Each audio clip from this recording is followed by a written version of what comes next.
नमस्कार बंधुरा रिम्पी सरकार किचेने आज के आमी छोलार घुगनी बनाते चलेছি। तो छोलार घुगनी बानानोर जन्य आमी आगेर दिन राते छोलाटा भालो करे भिजिए रेखेছিলাম। देखो कत सुंदर बड़ो हये गेছে फुले फुले। तो এখন আমি প্রেসার কুকারে ৩-৪টে সিটি দিয়ে নিব। তো তার সঙ্গে আমি একটি বড় সাইজের আলু এভাবে ধুয়ে ভালো করে কেটে দিয়েছি টুকরো টুকরো করে। তো এখন আমি সামান্য একটু লবণ দিয়ে দিব। সামান্য একটু লবণ দিয়ে তারপর প্রেসারটাকে বন্ধ করে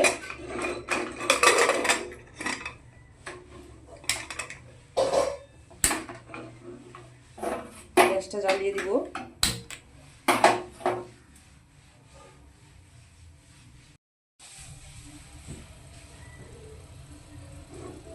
তিন চারটে সিটি পড়লে তাহলে আমি বন্ধ করে দিব।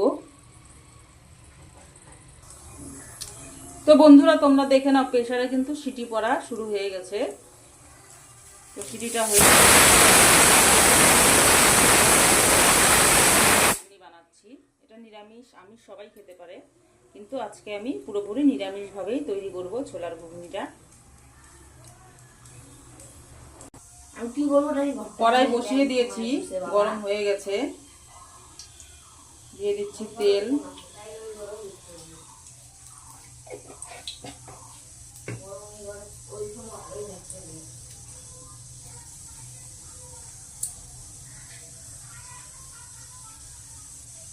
প্রথমে দিয়ে দিচ্ছি শুকনো লঙ্কা,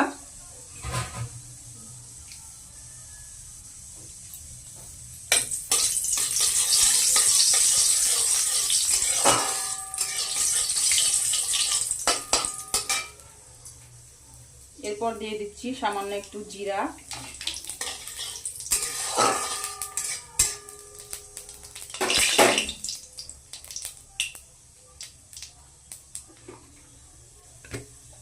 এখন আমি দিয়ে দিব কিছু মশলা। আমি এখানে আদা, ছোট সাইজের একটি টমেটো আর গোটা ধনিয়া মিক্সচারের মধ্যে পেস্ট করে নিয়েছি, এখন দিয়ে দিচ্ছি এই মশলাটা।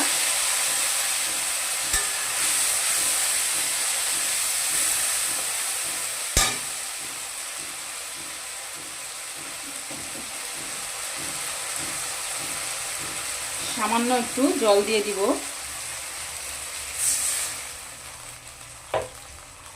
এখন আমি দিয়ে দিব লবণ,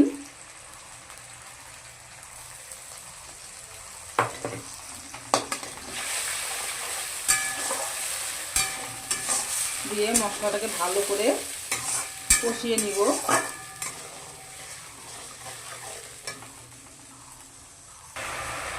লবণটা তো আমি আগেই দিয়ে দিচ্ছি, এখন বাকি মশলাগুলো দিয়ে দিচ্ছি আরো। এরপর দিয়ে দিচ্ছি আমি একটু হলুদ গুঁড়ো,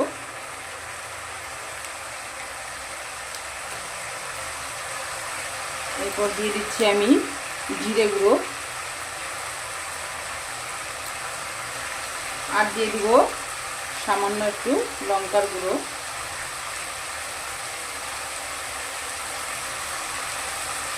ঝালটা তোমরা যেভাবে যে পছন্দ করো, যে বেশি ঝাল খাও তো সেই ঝালটা একটু বেশি দিবে।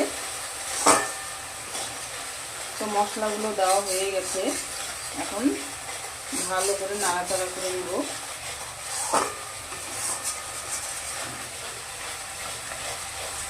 মশলা ভালো করে না কষালে কিন্তু কাঁচা গন্ধ করবে।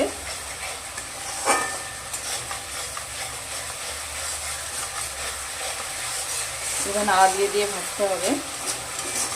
মশলাটা যখন ভাজা হয়ে যাবে তখন তেলটা ছেড়ে দিবে, আর তারপরে আমি ছোলাগুলোকে দিয়ে দিব।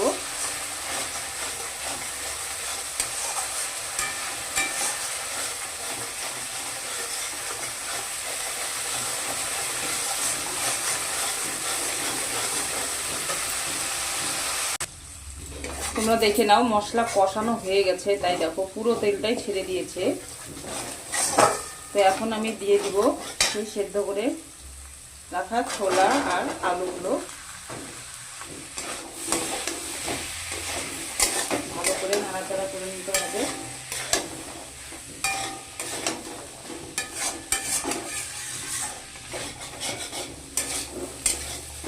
আলুগুলোকে আমি এখন একটু ভেঙে ভেঙে দিয়ে দিচ্ছি।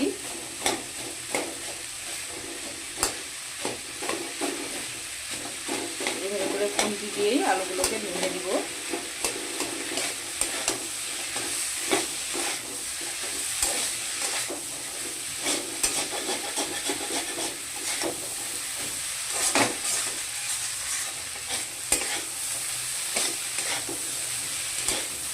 সামান্য একটু কষিয়ে আমি দিয়ে দিব অল্প পরিমাণে জল, খুব একটা বেশি জল দেওয়া যাবে না, যেহেতু এটা ছোলার ঘুগনি, তো আমি একটু মাখা মাখা করেই করব।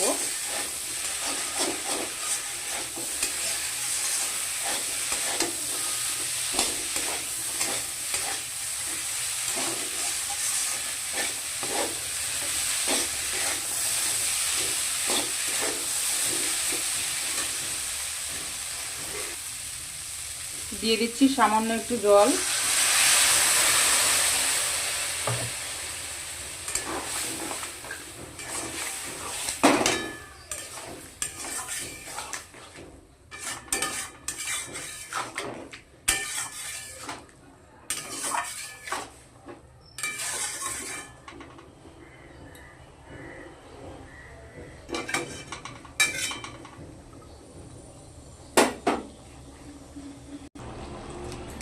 এখন আমি দিয়ে দিচ্ছি একটু গরম মশলার গুঁড়ো,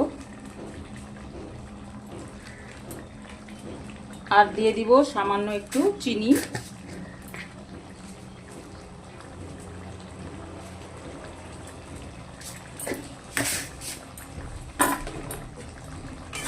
ভালো করে নাড়াচাড়া করে নিব। আর এরপর আমি আরেকটা জিনিস দেব, সেটা হচ্ছে সামান্য একটু কাসুরি মেথি দিব, তাহলে ফ্লেভারটা খুব সুন্দর হবে।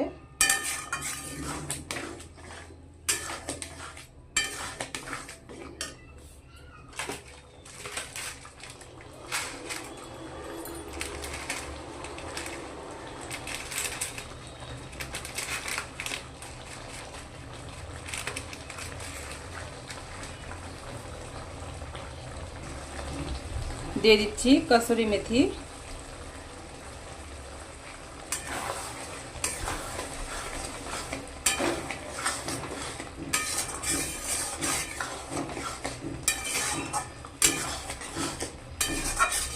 তো আজকে আমার নিরামিষ ছোলার ঘুগনি রেডি। তোমরা দেখে নিলে পুরো ভিডিওটা, তো বাড়িতে ট্রাই করবে আর কমেন্ট করে আমাকে জানাবে কেমন লাগলো।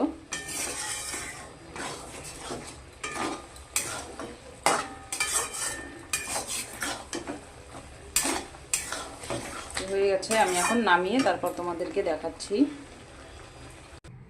তো দেখে নাও, ফাইনালি আমার ছোলার ঘুগনি রেডি। তো কেমন লাগলো আজকের রেসিপিটা? তোমরা কিন্তু এটা গরম গরম রুটি বা লুচির সঙ্গে ট্রাই করতে পারো। দারুণ একটি রেসিপি, বাড়িতে ট্রাই করবে। আর ভালো লাগলে অবশ্যই আমার চ্যানেলটিকে লাইক করবে, কমেন্ট করবে আর সাবস্ক্রাইব করবে।